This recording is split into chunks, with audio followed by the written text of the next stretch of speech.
Mesdames, Messieurs, bienvenue dans votre grande émission, L'amour et la passion. C'est toujours votre télévision Evoludia qui assure mieux vos informations ainsi que vos émissions. Mesdames, Messieurs, vous nous suivez partout où vous êtes, nous vous disons bienvenue. Et nous sommes à cette grande émission avec un grand homme, mais avant cela au microphone, c'est Gloire Kabayou Hop.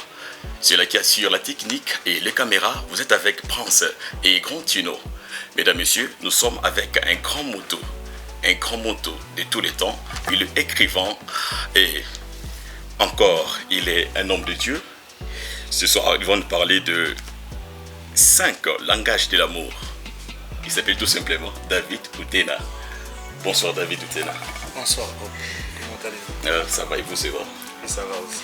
Comment vous trouvez le studio de Evoludia TV? Je trouve que ça va, j'apprécie beaucoup les cadres, le design, ça va encore. Ça faisait longtemps que nous étions à votre attente et voilà. Je suis ravi d'être là. Nous sommes là pour parler des 5 langages de l'amour. Beaucoup de personnes ont pu ne pas vouloir faire avancer les relations dues au langage. Ils ne s'attendent pas. Souvent on dit que je me suis séparé, j'ai laissé cette personne suite à la... Bon, au langage, on ne s'est pas vraiment attendu par rapport à ça, Qu'est-ce qu'est le langage normalement? Bon, merci pour la parole. Déjà, comme vous l'avez dit, il y a ce problème-là dans différents couples, que ce soit des couples de personnes qui se marient, ou peut-être les couples de personnes qui ne se sont pas encore mariées, c'est-à-dire des gens qui entreprennent juste des relations amoureuses. Alors, on se rend compte que dans notre génération, les gens passent d'une relation à une autre. Il y en a qui accumulent 2, 3, 4, 5, peut-être même quand ils se marient, ils finissent par divorcer. Alors, c'est une question qui a intrigué un peu beaucoup de personnes dans le monde. Alors, il y a un auteur, il s'appelle Gary Chapman. Oui. C'est un auteur d'un merveilleux livre intitulé Langage d'amour, les 5 langages d'amour, et de plusieurs autres livres aussi. Alors lui, il était conseiller conjugal, il conseillait les couples, mais il s'est rendu compte qu'à un moment donné, plusieurs couples étaient en train de divorcer. C'est là, au fait, qu'il a étudié les raisons pour lesquelles ces gens n'arrivaient pas à s'entendre. Et c'est finalement qu'il s'est rendu compte qu'en fait, les gens se séparaient parce qu'ils n'arrivaient pas à parler de l'amour dans le même langage.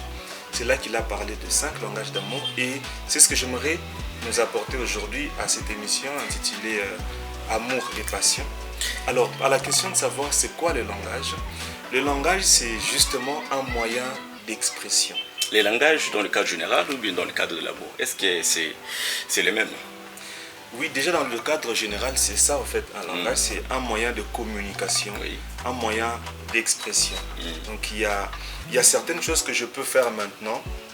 Celui qui connaît ce langage-là comprendra mon message à moi. Mais celui qui ne maîtrise pas le langage, par exemple si je fais ça, celui qui comprend, c'est ok. Il sait ce que je suis en train de dire, c'est ok, c'est bon. C'est d'accord. Vous voyez? Mais celui qui ne comprend pas, il va se dire, mais qu'est-ce qu'il est en train de faire là? C'est quoi ces signes-là? Vous voyez? Donc le langage, c'est justement un moyen de communication, un moyen d'expression.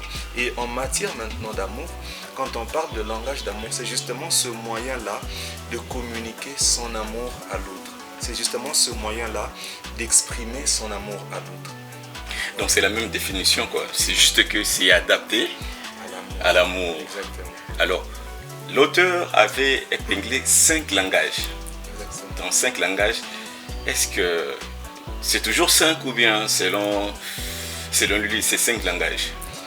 Bien, les 5 langages dont l'auteur a parlé, c'est les 5 langages qui ont été trouvés communs chez la plupart des personnes. Et moi, quand j'ai étudié ce thème-là, j'ai essayé d'approcher plusieurs proches, plusieurs camarades et tout, et leur interroger. Je me suis rendu compte que bien que les livres soient écrits à des milliers de kilomètres d'ici, on s'est rendu compte qu'en fait, plusieurs de ces personnes parler ces langages-là. Ça veut dire, quand on parle de langage, je ne suis pas sûr qu'il en existe seulement 5. Mais il y a 5 que nous partageons tous en commun. Donc c'est sous forme de globalité. Exactement.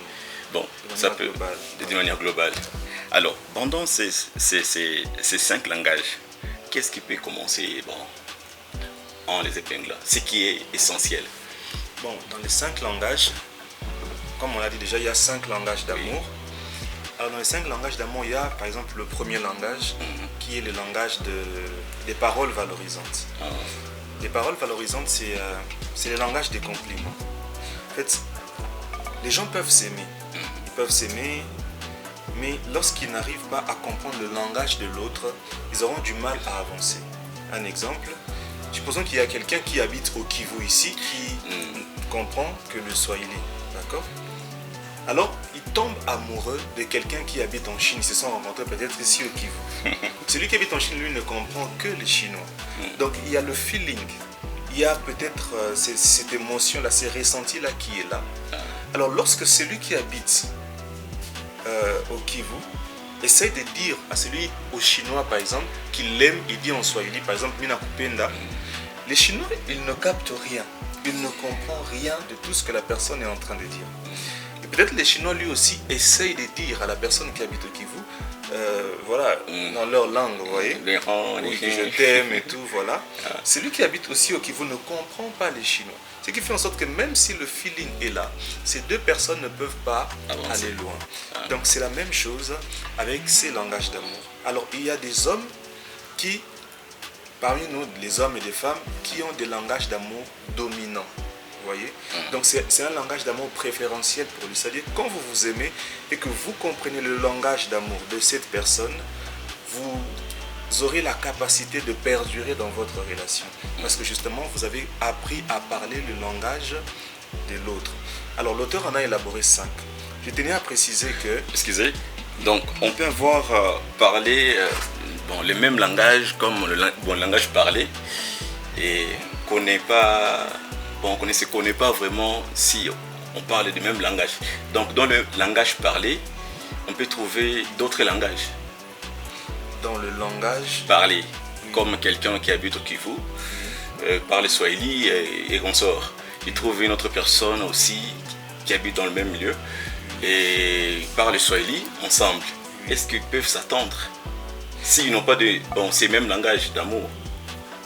S'ils n'ont pas le même langage, ils ne vont pas s'entendre. Mais s'ils ont le même langage, ils vont mieux s'entendre et ils peuvent perdurer dans le temps. Donc, dans le langage parlé, il y a le langage d'amour qui est épinglé là-dedans. En fait, non, quand je parle de langage parlé, genre en Swahili, c'est juste une image pour essayer un peu d'illustrer ces langages-là d'amour. Okay. Vous voyez? Alors, comme j'étais en train de le dire, lorsque c'est une personne... Donc, de manière générale, nous avons tous ces 5 langages-là en nous déjà, mais il y en a qui sont un peu plus dominants que les autres. Donc, il y en a qui sont un peu plus dominants que les autres. Il y en a, certains ont peut-être un langage qui est plus dominant, certains en ont 2, et ainsi de suite. Alors, je commence par le premier, qui est le langage des paroles valorisantes. Alors, il y a d'autres personnes, pour qu'elles se sentent aimées, elles ont besoin des paroles valorisantes. Elles ont besoin des compliments, elles ont besoin des paroles d'appréciation, elles ont besoin des paroles d'encouragement. Vous voyez, par exemple, vous êtes animateur, vous êtes producteur, vous êtes entrepreneur et tout. Lorsque vous êtes par exemple en couple, si votre langage d'amour est les paroles valorisantes, vous vous sentirez plus aimé lorsque les gens vous feront des appréciations. Oui. Vous voyez, ah, je vous trouve beau aujourd'hui. Ah, vous êtes bien habillé. Vous avez assuré. Voilà, vous avez assuré la soirée aujourd'hui. Ou quand vous sentez que ça ne va pas, votre bien-aimé peut venir pour vous dire non, ne vous en faites pas, vous êtes le meilleur. C'est juste peut-être le temps qui n'est pas bon, mais je suis sûr que vous ferez mieux. Vous voyez? Donc, il y a des gens qui se sentent aimés comme ça par les paroles valorisantes. Vous voyez? Il y a des gens, les paroles les touchent beaucoup plus que toute autre chose.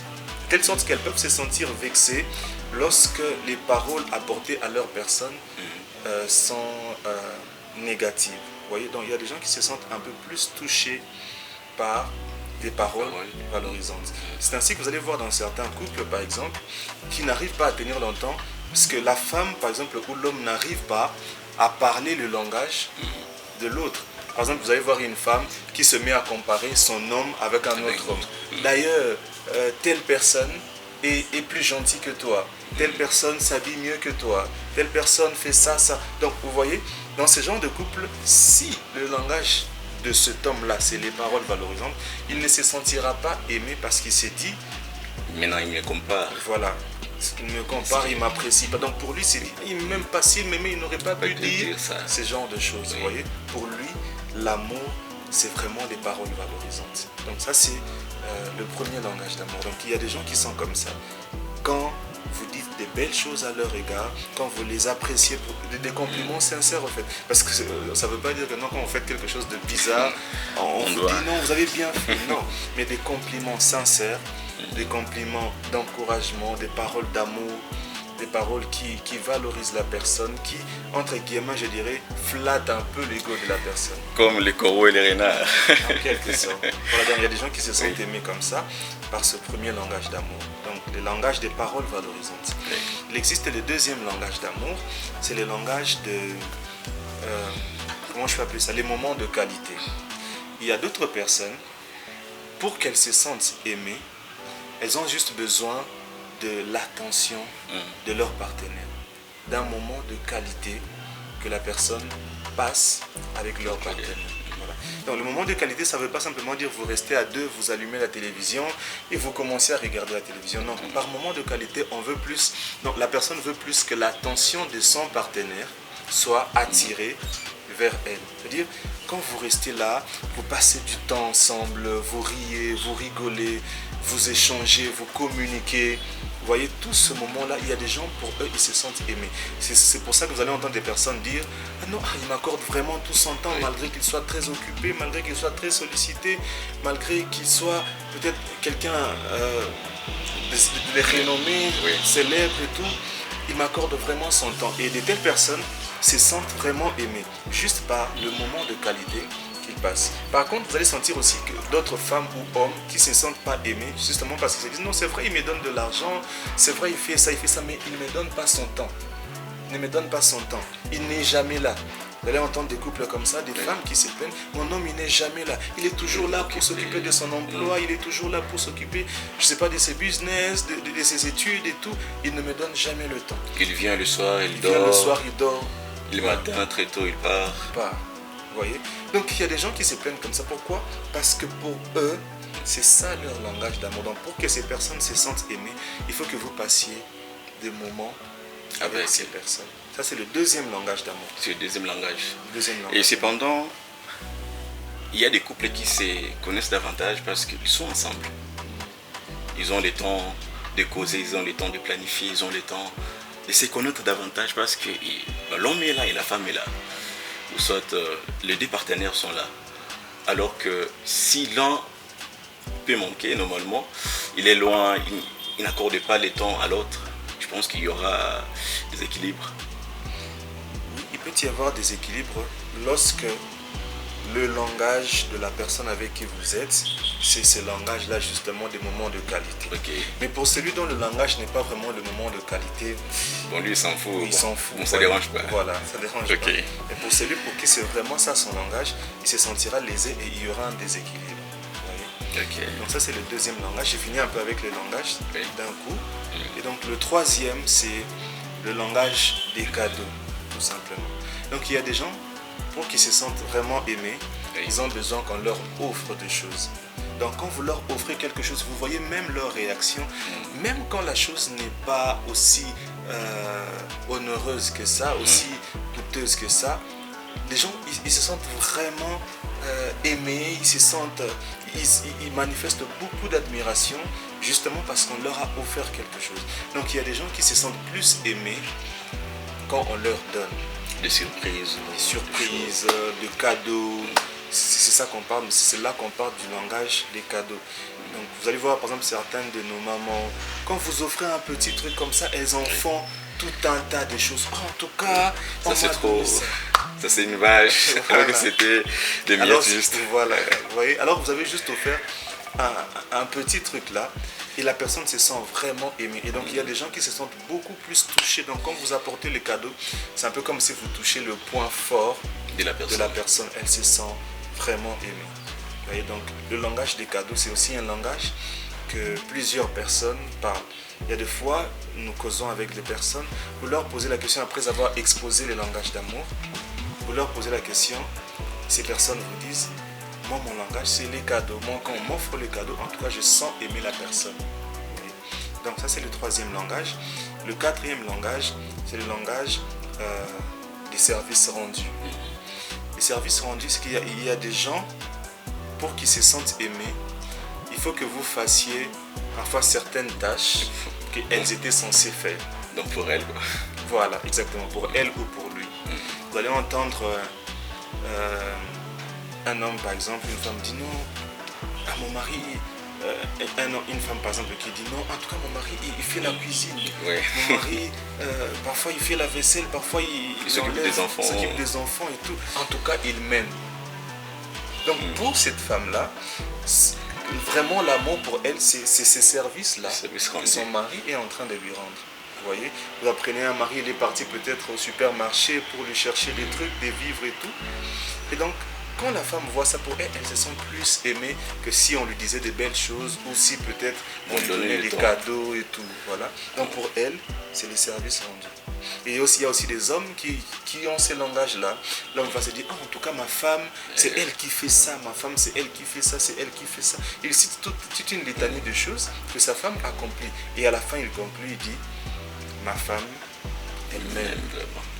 Parce qu'elle fait des choses que lui devrait faire. Donc exactement. des courses, des consoles. Donc il lui facilite des tâches. Voilà, exactement. Donc, Okay. c'est ça en fait, c'est ce quatrième langage d'amour que beaucoup de personnes utilisent aussi. Il y a finalement le cinquième langage qui est le langage du toucher physique. Dans le toucher physique, c'est un langage qui a beaucoup plus trait avec le corps. Donc il y a des gens, ils se sentent beaucoup plus aimés avec une certaine proximité.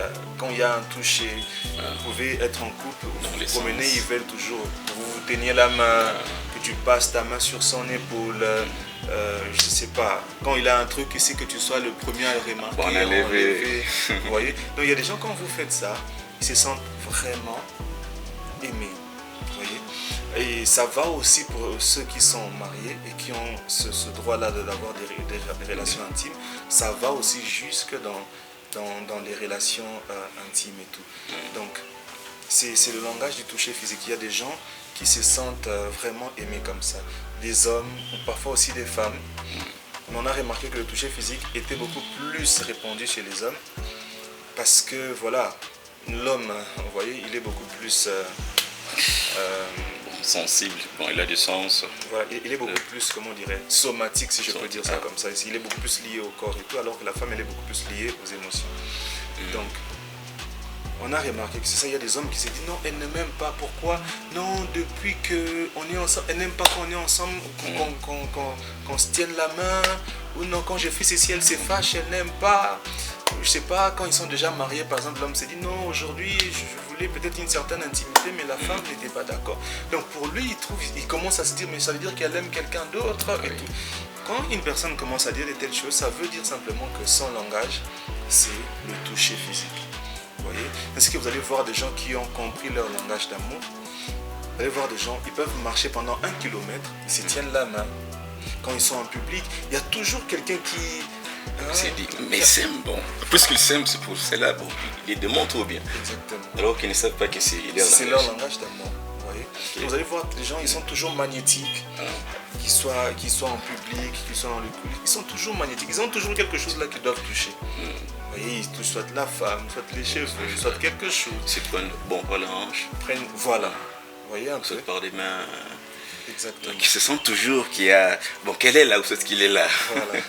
Donc il y a des gens qui se sentent justement aimés comme ça par le langage du toucher physique. C'est pourquoi, par exemple, ceux qui n'ont pas ce langage-là, vous allez voir un homme qui ne parle pas ce langage-là, sa femme qui parle ce langage, elle dit, chérie, est-ce que tu peux me tenir la main? Et l'homme dit, pourquoi? Vous voyez? Donc, il n'est pas d'accord avec ça. Parce que pour lui, pour qu'il se sente aimé, il n'a pas forcément besoin de ça. Mais la femme, elle se dit, quand mon homme me tient la main comme ça, ça veut dire qu'il l'affiche vraiment, qu'il est à moi, qu'il m'aime et tout. Donc la femme se sent vraiment aimée par un tel acte. Vous voyez? Donc il y a des gens pour qui le langage d'amour, c'est le toucher physique. Voilà un peu, de manière globale, ce que sont les 5 langages d'amour. L'écrivain David Utena. Bon, dépendamment de votre carrière, je pense que vous avez eu des gens qui vous ont pris comme des conseillers, le coach. Et en amour, bon, peut venir vous demander des conseils et consorts. Quel est le langage beaucoup plus parlé pendant votre carrière aux gens que vous conseillez, vous guidez? Déjà, je ne suis pas coach en amour, ça c'est premièrement, mais seulement en tant que mentor parfois des jeunes. Il nous arrive de mentorer des jeunes, de vieux aussi. Oui. Je me vois parfois discuter avec des couples mariés, oui, où la femme ou l'homme vous demande des conseils. J'ai jamais compris c'est quel phénomène, mais ça nous arrive. Alors quand ça nous arrive, on discute aussi avec des collègues, des couples qui sont en couple ou des gens mariés déjà, et on se rend compte, moi je me suis rendu compte que beaucoup de gens parlaient le langage de paroles valorisantes. Beaucoup de gens parlaient le langage de paroles valorisantes, et beaucoup de gens parlaient le langage du toucher physique et un peu plus des cadeaux. C'est ce que j'ai remarqué, surtout ici, chez nous, c'est ce que j'ai remarqué. Mais dans des pays peut-être comme l'Occident, oui, je pense tellement, vous voyez ici par exemple le taux de chômage est un peu plus élevé, oui, qu'ailleurs. Alors dans ces pays-là, les gens sont super occupés. Vous allez voir, oui, l'homme travaille, la femme travaille, et du coup, ils se voient tous occupés. Alors il y a des tâches ménagères auxquelles ils sont confrontés et tout. Et souvent, c'est là qu'on se rend compte que le langage d'amour, il y a certaines tâches auxquelles ils sont confrontés, vous voyez, oui, ça peut être des tâches ménagères ou pas. Mais c'est là qu'on se rend compte que le langage des services rendus, vous voyez, sont un peu plus parlé, le langage de moments de qualité sont aussi un peu plus parlés. Donc c'est un peu plus parlé dans le monde, mais là je me rends compte que c'est un peu plus parlé. Mais ici chez nous, je réalise que plusieurs parlent le langage des paroles valorisantes et du toucher physique. Et on peut aussi un peu ajouter le langage des cadeaux. Le langage des cadeaux. Ok. Alors, pour vous, selon votre propre expérience, comment vous avez découvert donc des propres langages? Et quels sont ces langages qui sont primordiaux pour vous? Pour moi, je parle de moi. Oui. Bon, en fait, ça veut dire que la question renvoie un peu à comment on peut découvrir son langage d'amour. Comment on peut découvrir et quels sont vos langages? C'est ça. D'accord. Je commence par comment? Et comment, oui. Je pense que pour découvrir son langage d'amour, il y a plusieurs moyens de découvrir cela.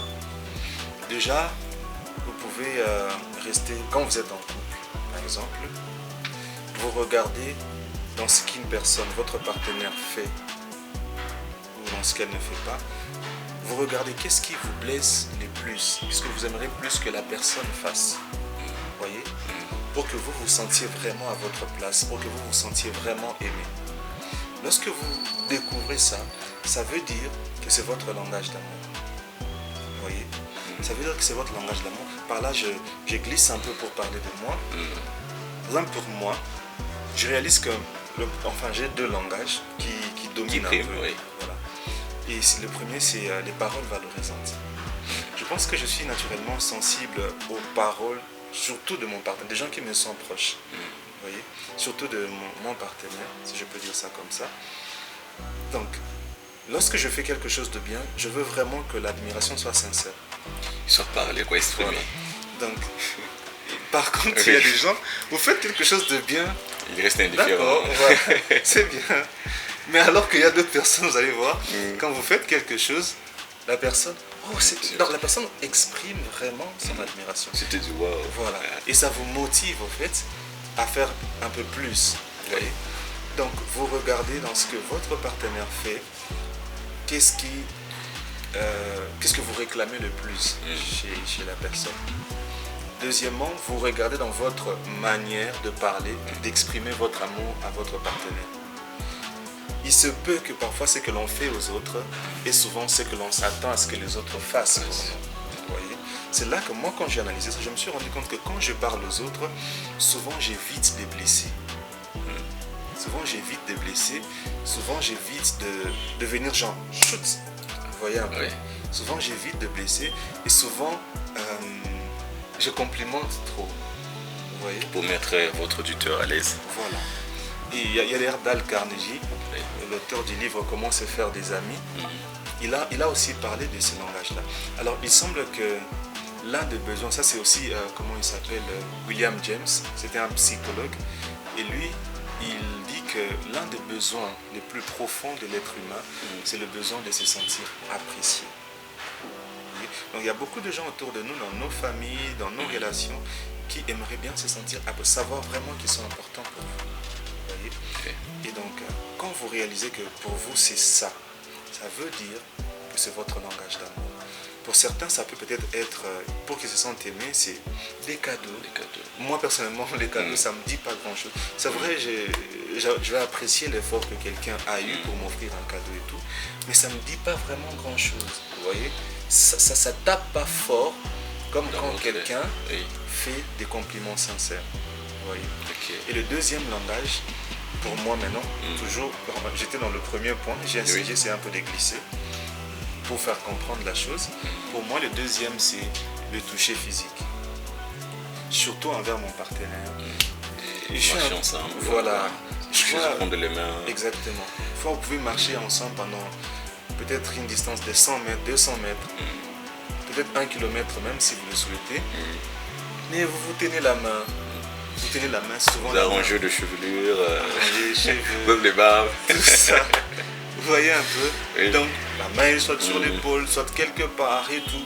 Donc vous vous rendez compte que c'est là que, ou quand elle le fait, vous vous rendez compte que vous êtes vraiment, vous vous sentez à votre place. Voilà. Vous sentez vraiment que c'est mon univers ici. Vous voyez? Donc moi je pense que ça, si vous souhaitez découvrir votre langage d'amour, regardez un peu dans votre relation. Qu'est-ce que, genre dans ce qu'une personne fait, qu'est-ce qui vous blesse le plus, ou qu'est-ce que vous aimeriez que la personne fasse vraiment pour que vous vous sentiez aimé. Vous voyez un peu? Regardez aussi ce que vous réclamez aux autres, à votre partenaire, ce que vous lui dites vraiment. J'aimerais, bon, vous dites que si la personne fait ça, c'est plus rapproché. Voilà, je me sentirais plus rapproché. Et vous regardez aussi dans comment vous exprimez vis-à-vis des autres. Vous voyez? Vous allez vous rendre compte que c'est peut-être aussi votre langage d'amour, parce que souvent ce que l'on donne aux autres, c'est ce que nous aimerions recevoir. Exactement. Merci beaucoup David Outena. Merci tellement, nous sommes trop ravis de vous recevoir encore, de nous partager de ces 5 langages d'amour. Nombreuses de personnes ont eu tort en laissant rouler, laissant partir leur partenaire, leur conjointe, parce que c'était dû seulement à la mécontentement. Il ne s'est pas vraiment très bien compris par rapport au langage. Je pense que, chers téléspectateurs, vous qui nous suivez, veuillez nous écrire sur la case des commentaires quel est votre langage d'amour. Merci beaucoup aux grands que j'appelle beaucoup plus les grands Tino et Prince Kamola qui assurent cette technique. Ainsi, les caméras qui sont bien assurées par vous, c'était votre Gloire Kabayu Hop qui a fait cette émission et bien accompagné par cette équipe. Ainsi, merci beaucoup David Outena. Je pense que ça ne sera pas la première fois. Non, je ne pense pas. D'accord, merci beaucoup. Merci beaucoup. Ok, à bientôt. À bientôt.